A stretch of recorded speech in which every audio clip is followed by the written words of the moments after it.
Hey guys, it's Zach, and today we're going to look at the second beta test for Ninjala.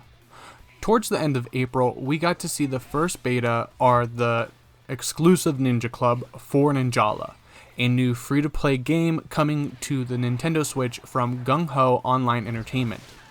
The beta for most people looked like this.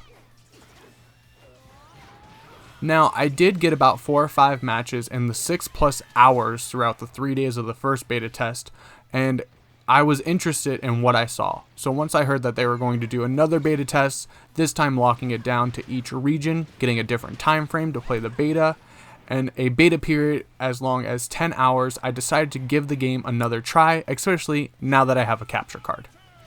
So many people who don't know about this game may be asking, what exactly is Ninjala? This game is a cartoony, fast-paced, free-for-all that pits 8 players against each other in close quarters combat.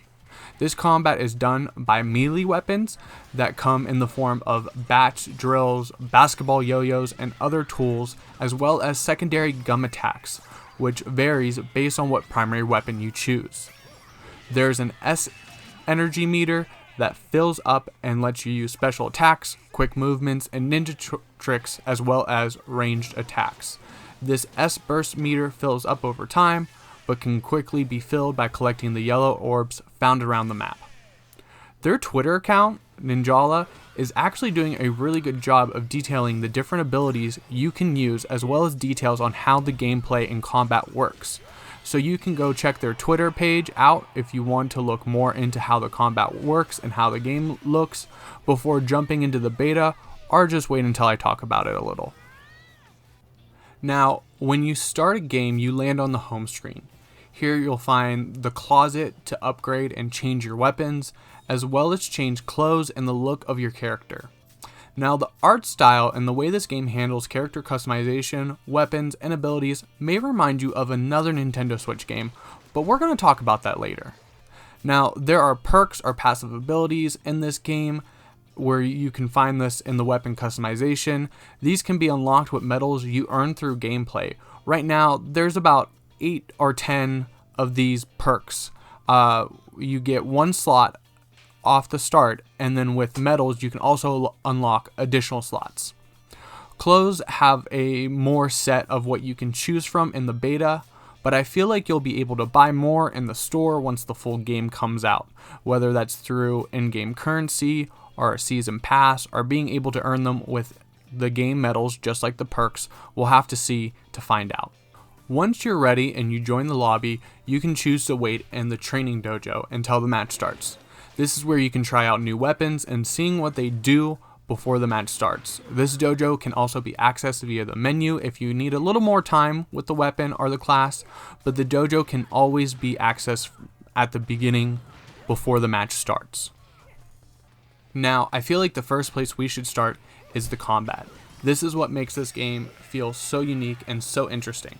Now, each weapon has different speeds and powers based on what type they are. The hammer has more power at the cost of speed and range, and the basketball yo-yo is the opposite, with more range, faster, but less damage. The bat is the neutral standard weapon of this game that you'll start out with unless you change it, and the drill seems slightly slower, but has more of a punch. The ZR button gives you basic quick attacks, while the R button gives you a heavier attack that has a little stun, but it's also slower to recover from. What the game doesn't tell you is by flicking the left stick in different directions while you attack with the ZR button can give you different kinds of swings when attacking. Pushing the left stick forward while attacking will give you the basic attack. Having the left stick flick to the left or right will give you a little teleport and swing attack, while holding back on the left stick will throw your opponent upwards into the air. When attacking, you can be countered, or you can counter yourself with a parry. This is where the rock, paper, scissors attack comes in place, and you'll see it in the form of 4 arrows that are blue, red, and green. You pick one direction, which will lead you both to another parry if you pick the same button, or result in you or your opponent landing a blow if you pick an opposite or conflicting. This is the most interesting part of combat by far. It reminds me of aerial combat that you would see in shows like Dragon Ball Z, just a little more childish. The only problem I have with this parry system is that you really can't decide when to use it. You have to wait for the ZL button prompt to parry, and it's not clear on when it comes up and when it doesn't. If you don't get the prompt, you may just have to sit there and take a barrage of attacks with no real way to get out of it. Next is the ability you have with your Y is a form of charge attack. This is good when starting forward-facing encounters where you can get a charge and a good shot. This does have a cooldown timer, so it's not spammable. The B is the jump button, and A button is your disguise. You can use this to sneak up on an opponent or hide from one. It's really not used that much. The L button is your dash. This can be used to move quickly across the map or a quick escape from a battle if you're not already being smacked around. Now LR is the parry button when the prompt comes up, but when it doesn't, the button is to blow a bubble with your bubble gum. These can be used to block attacks like a shield when kept in your mouth or shot out with ZR as a projectile. Each weapon class gives a projectile that works differently. Some are just straight bubbles, some are spider webs or tracking mines. Hitting your opponent with the bubble will trap them and slow them down while doing slight damage, giving you the perfect moment to strike. After taking out a few of the red apple drones or robots, you'll be able to use your gum later in the match to craft a bigger weapon, allowing you more range to strike, and I'm assuming more damage, although I can't say for certain. When the bubble is held in your mouth, you can jump with B and then hit B again to do a stronger air dash as well, helping you travel farther and quicker across the map, especially in higher locations where there's gaps, like the map with the building structures. Now, X is your ultimate. These are high damage one-off attacks with a long cooldown rate. Knocking the red apple drones or robots will gain you points and help you fill up your ultimate gauge. These can either be big plays if you find a cluster of 2 or 3 players to hit at once, or giant whiffs where you get nothing at all. I've also came across some situations where I go to use my ultimate, but it's quickly cancelled by being taken out. This is something I really don't like. I think if you don't use the ultimate, you should get back some of the gauge. But overall, these ultimate attacks are not really that impressive to me or that game changing. So before we move on to talking about the multiplayer scoring, there is a little couple things that I noticed that may seem unbalanced or a little too overpowered when playing this limited time that I've had with this game so far. Granted, this comes with the idea that there isn't that much weapon customization. The abilities and the supers and the bubble shots are preset, and we don't know if it's going to be like this for the whole game, or if they're going to be customizable once the full game comes out. But basically right now you have 4 classes, and they all have a preset ultimate, bubble shot, and charge shot. Now some of these seem a little too imbalanced. The hammer shot is slow, but its charged attack actually lets you break an opponent's weapon. And if you break an opponent's weapon, they actually have to blow a bubble and then craft like they would craft a bigger weapon, but they have to do that to craft a new weapon in general. So with that move, you can actually leave an opponent very easily without a weapon to defend themselves, which gives you a big advantage. This is a little balanced because of the fact that the hammer weapon is so slow when swinging and attacking, and it does have a shorter range, to a point where you feel a disadvantage when chasing after opponents with the hammer. Also with the yo-yo basketball, it's ultimate, which turns other players in your surrounding area to, how do I put this in a clean way, little orange blob guys, and those are left to just be able to move and not attack, giving you the opportunity to take out one, if not multiple players very quickly without any resistance. Now, whether they decrease the range or the amount of people this could affect. I think that this ultimate is definitely way too overpowered, and it seems to be used very often. And I do think the yo-yo basketball might have a little too much range, especially on those longer shots. I think that its recoil should be longer, helping you not just get spammed from a distance by the yo-yo basketball, as well as the health regeneration. Now, you might not even have noticed that there's a health regeneration, but there is. It's very minuscule, to a point where there really isn't any at all. Like I said, you probably didn't even notice there was health regeneration, but that's the issue, is that when playing this game, you really don't get an opportunity to get back health. So if you take a lot of hits in a intense parry battle, you're left in your next battle at a disadvantage with almost no health. I think a good way to counter this would be to use those yellow orbs that give you points and fill up your S energy. Also give them a health refill. Now, with the perk system I explained earlier, there are perks that will allow you to leech health off other players from hits or gain back life a little faster, but we haven't really unlocked those yet, so we don't know how beneficial those are going to be and how important they are going to be to a customization loadout. But anyways, that's what I wanted to talk about with balancing. It's probably the longest section of this video. So now that I've talked about the balancing that I have seen so far, and I feel, in my opinion, in the game needs to be adjusted a little, let's talk about how the scoring is done for the multiplayer, because this is a free-for-all game. So scoring in multiplayer is something you may not even pay attention to when you get so caught up in the action, but here's what I took from it. The yellow orbs net you about 5 points each, and they also fill up your S energy gauge. This is what helps you dash and use bubble attacks. The red apple drones are robots, give you about 100 to 200 points.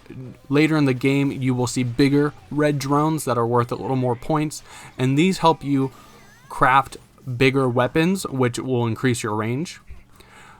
And knockouts of other opponents can give you anywhere between 500, I've seen, 600 to up to 2,000, based on the type of knockout or icon, whether parries or combos are used, and whether you were able to knock out multiple players at a time. The most that I think that I've seen when I was actually paying attention to the score was about 1,600 points for one knockout. At the end of the match, there is a bonus for the most drones knocked out, which will give you an additional 500 points if you meet that. And that can be actually given to multiple players. They take whoever has the most drone knockouts, and if someone's tied, or if even 3 players are tied, they will give 500 points to all 3 of those players. And then the most icons, or knockouts, will give you 1,000. Once again, same with the drones, where if multiple people had the same amount of icons, they will give 1,000 points to both. Which, if you can get the drone bonus and the icon bonus, you can get up to an additional 1,500 points, which could bump you in some matches from 6th place to 1st place, or even close the gap between 2nd and 3rd. That makes it an easy win. So I just looked it up. Icons are a full points scored in judo. I just looked it up because I was curious, and I thought I would be able to share that. Now, with the matchmaking, I didn't have any issues this time around. There was a bit of lag in the waiting dojo, but other than that, the matches were pretty smooth. I did have one time where I was stuck in a matchmaking search, and I had to close the app to get it to work. I will note that not everyone will have the same experience that I did, so some people might have experienced more problems than me, some people might have experienced less. I did have an audio issue during a point in the game, but as soon as I got knocked out, it reset the sound and went back to normal. And then I had a weird loading screen. If you play Apex, you can see this in the character select. Sometimes the models will load, but not the animations, so you're stuck with a character just T-posing. And that's what it did. When the match ended and it was taking me back to the lobby, I just had this black screen with a character T-posing. It was strange, but overall, the gameplay itself was smooth and really good. So now let's take a look at the way this game appears, or the design of this game, And as I stated earlier in the video, some people may notice a similar vibe to another very popular Nintendo Switch multiplayer game, Splatoon 2. Whether it's their weapon system with different abilities and different classes, the focus on clothes or streetwear, and the cartoonish characters and aesthetic. Even the match intro is very similar, and the music does remind me of Splatoon. I don't think this is a bad thing though. With Splatoon 2 hitting its 3-year mark on the Switch, the casual audience may be looking for something new, and I feel like Ninjala can definitely hit the spot for a lot of people who really enjoyed Splatoon and Splatoon 2. I know that the competitive scene is still very alive, and you can easily find matches on Splatoon 2, but for people who have been playing it for an extended amount of time, they might be looking for something new. I think this even pays respect to how popular Splatoon is, especially in Japan, where gung-ho online entertainment is based out of. When a game's a huge success, other developers take notes and they take notice. I think that the aesthetic and the vibes that they have adopted from Splatoon are done very respectfully. It's not taking anything away from Splatoon or anything from Ninjala itself. And it's also not ripping it off like when Fortnite took the respawn system out of Apex because everyone liked it so much and Fortnite just copied that. It's not something like a situation like that. Ninjala is respectfully taking the same vibe and culture that Splatoon built off of, while paying respect to it all at the same time. This game is also different enough with its close quarters combat instead of ink guns, where it's still a new and fresh experience. So, now I want to know, what do you think? Did you get a chance to play either of the Ninjala betas? If so, how do you feel about it? Do you think Ninjala is taking too much from Splatoon, or do you agree with me and think that it's done in good taste? We can talk about all of these things down in the comments below. Mostly, with my new capture card, I've been recording lots of Pokemon VGC battles, so if you want to see something more like that, I'll have a link to a playlist down in the description. But more importantly, I do want to cover more Switch games like I did in my videos before Pokemon came to the Switch. Let me know that you like content like this by liking it, and also give me a subscribe, ring the bell if you want to. I want to cover more stuff like this. The best way to let me know is by liking, commenting, and starting a discussion about Ninjala in the comments down below. But anyways, I'm Zach. This has been Ninjala's exclusive Ninja Club. Thanks for watching, and I'll see you guys in the next video.